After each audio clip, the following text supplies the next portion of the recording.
আচ্ছা, প্রত্যয় প্রকারভেদ নিয়ে আর কখনো ভুল হবে না যদি শুধুমাত্র আমরা একটি বিষয় খেয়াল রাখি। প্রথমত আমাদের জানতে হবে প্রত্যয় কি।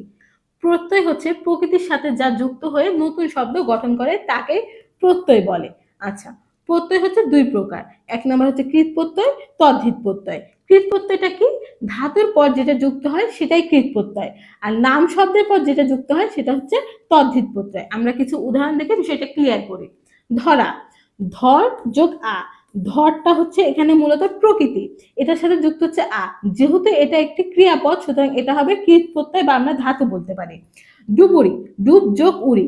ডুব এটাও কিন্তু একটি কাজ, যেহেতু এটা একটি কাজ সুতরাং এর সাথে যেটাই যুক্ত হোক না কেন সেটা হবে কৃৎ প্রত্যয়। বাঘা, বাঘ যোগ আ। বাঘ এখানে মূল শব্দ, বাঘ এটা নাম, সুতরাং এটা হবে তদ্ধিত প্রত্যয়। সোনালী, সোনা যোগ আলী। এখানে সোনা এটাই কিন্তু মূল শব্দ, এটা একটা নাম শব্দ সুতরাং এটার সাথে যাই যুক্ত হোক সেটা হবে তদ্ধিত প্রত্যয়।